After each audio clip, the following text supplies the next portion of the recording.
Praise the Lord. இயேசு கிறிஸ்துவின் நாமத்தினாலே உங்கள் யாவரையும் வாழ்த்துகிறேன். நன்மை தீமை அறியத்தக்க கனி, ஜீவ விருட்சத்தின் கனி, இது ரெண்டும் ஒன்றா இல்லை வேறு வேறா? இது என்ன வித்தியாசம்? இதை குறித்து தான் நம்ம பார்க்க போகிறோம்.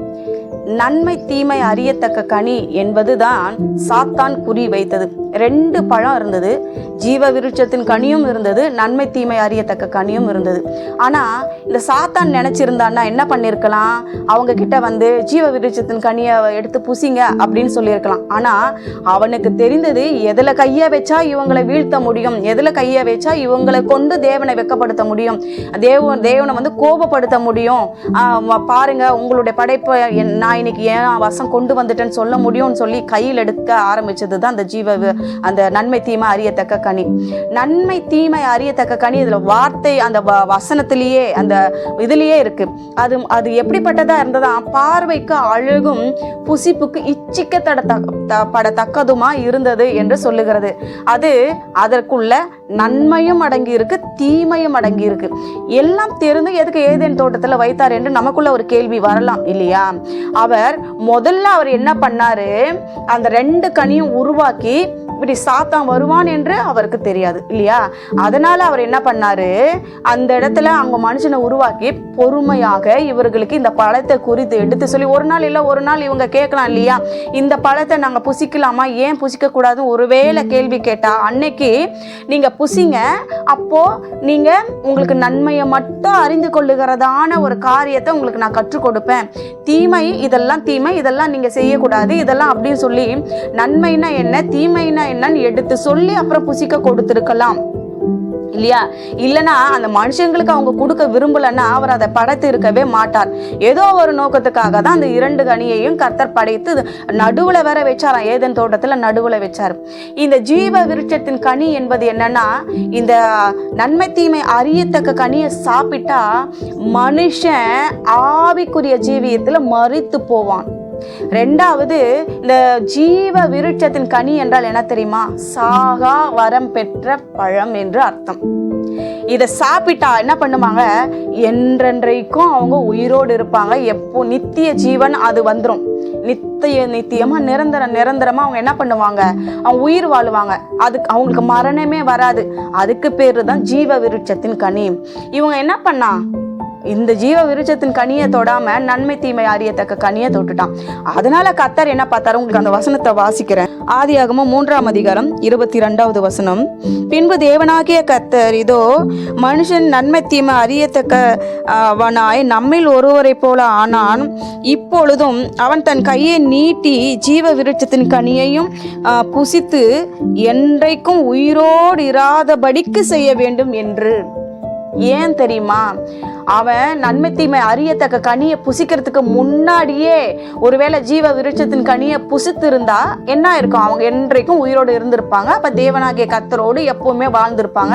அதுக்கப்புறம் கர்த்தர் அவங்களுக்கு ஒரு சந்ததியை உருவாக்குவதற்கு இந்த நன்மை தீமை அறியத்தக்க கனியை சாப்பிட வச்சு அப்புறம் அவங்க ஒரு சந்ததி உருவாக்குறதுக்கு சகலமும் நன்மைக்கு ஏதுவா நடந்திருக்கும். ஆனா இவங்க நன்மை தீமை அறியத்தக்க கனியை புசித்து இப்ப எப்படி ஆயிட்டாங்க? பாவிகள் ஆயிட்டாங்க. அவங்களால பூமி சபிக்கப்பட்டுருச்சு. இப்ப போய் சரி நம்ம தான் இந்த பழத்தை சாப்பிட்டுட்டோமே, அப்ப ஜீவ விருட்சத்தின் கனி என்னது? அப்போ அதை சாப்பிட்டா நமக்கு வந்து என்ன பண்ண மாட்டோம்? சாக மாட்டோம். அப்ப அந்த கனியை பறிச்சு புசித்துடலாம்னு சொல்லிட்டு பிசாசே இன்னொரு வாட்டி தூண்டலாம் இல்லையா?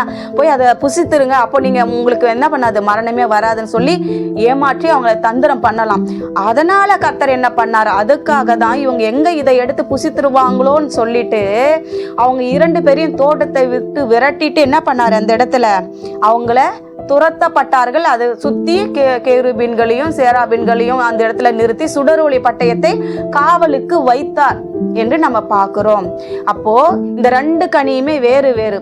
அது கர்த்தர் அந்த நன்மை தீமை அறியத்தக்க கனியை அவங்களுக்கு புசிக்க கொடுத்திருந்தால் அது நல்ல விதத்துக்கு பயன்பட்டிருக்கும். சாத்தான் வந்து கொடுத்ததுனால அவங்க கண்கள் திறக்கப்பட்டு வரும்போதே என்னவாவோ வந்தான்? மேட்டுமையான எண்ணத்தோடு, பொறாமையோடு, இச்சிக்கப்படத்தக்கதோடு, பாவத்தோடு வந்தான். அதனால அவங்க கண்களும் திறக்கப்பட்டது, அவங்களால பூமியும் சமிக்கப்பட்டது. இந்த பூமிக்கு பிசாசுக்கு சொந்தமாயிடுச்சு. ஆனா பாருங்க, எப்போ இந்த ஜீவ விருட்சத்தின் கனியை அவங்க புசிக்கிறாங்களோ அன்றைக்கு நன்மை தீமையை பாவிகளா இருந்து ஜீவ விருட்சத்தின் கனியை புசித்துட்டாங்கன்னு வச்சுக்கோங்கண்ணா, பாவியாவே இந்த வாழ்நாள் முழுவதும் இந்த உலகம் என்ன ஆயிருக்கும், நாசமாயிருக்கும். இவ்வளவு நாள் வரைக்கும் பூமி வந்திருக்குமானே நமக்கு தெரியாது. ஆகினால தேவ பிள்ளைகளை, ஜீவ விருட்சத்தின் கனி கடைசியாக அந்த ஜீவன் கிறிஸ்துவுக்குள்ள போனது. அதற்காக தான் கிறிஸ்து இந்த பூமிக்கு அந்த ஜீவனை சுமந்து கொண்டு வந்தார். சிலுவையில மறிக்க போகும்போது எந்த பழம் சாப்பிட்டு நன்மை தீமத்தை அறியத்தக்க பழம் சாப்பிட்ட உடனே அவனுக்குள் ஜீவ சுவாசத்தை ஊதினார் இல்லையா, அதுல சுவாசத்தை மட்டும் அவனுக்குள்ள வைத்து விட்டு ஜீவனை அவர் எடுத்துக்கொண்டார். அதுதான் முதலாவது மரணம் அவனுக்கு. அதனாலதான் அவன் பாவியா மாறனான். இப்போ சிலுவையில மறிக்கும் போது அவர் என்ன பண்றாரு, அந்த ஜீவனை, நித்திய ஜீவனை எடுத்து அந்த மனுஷனுக்குள்ள வைத்து விட்டு அவனுக்குள்ள இருந்த பாவமும் அந்த சாபத்தையும் தூக்கி தன்மையில வைத்து கொண்டு சிலுவையில நமக்காக சாபமானார், நமக்காக பாவமானார். அதனாலதான் அவர் என்ன பண்ணாரு, சிலுவையில போய் என்ன பண்ணாரு, பாவமானதுனால பூமி இருண்டது, திரைச்சிலைகள் கிழிந்தது, பிதா கைவிட்டாரு, பயங்கரமான காரியங்கள் அந்த இடத்துல நடந்தது.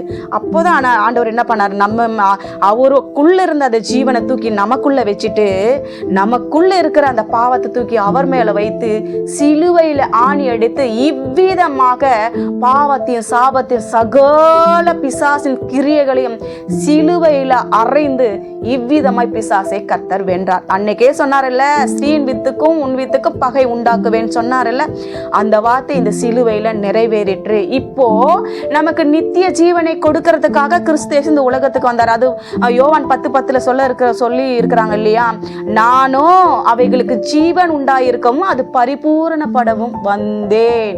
இந்த வசனத்தின் பிரகாரத்துக்காக வசனம் நிறைவேறதான் தேவன் கர்த்தரை இந்த பூமிக்கு குமாரனாய் அனுப்பினார்.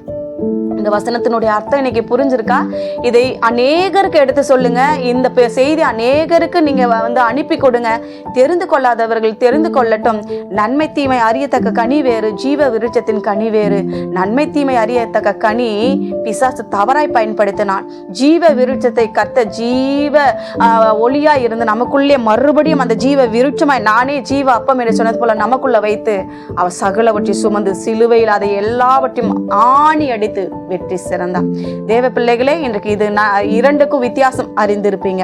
ஜெபிக்கலாமா? நல்ல தகப்பனே, இந்த வேலைக்காக நன்றி செலுத்துகிற ராஜா. அநேக பிள்ளைகளுக்கு இந்த காரியங்கள் அறிந்து கொள்ளும்படியாக பரம தகப்பனாகிய இயேசு கிறிஸ்துவே அந்த ஜீவன், அந்த நித்திய ஜீவன், அந்த ஜீவ விருட்சம், ஜீவ அப்பம் என்பதை இந்த உலக மக்கள் அறிந்து கொள்ள அவங்க மனக்கண்களை திறந்தரலும். அவங்களுக்கு ஆவிக்குரிய கண்கள் மூடப்பட்டு மாம்சத்துக்குரிய கண்கள் ஆதாமுக்கு ஏவாளுக்கு திறக்கப்பட்டது.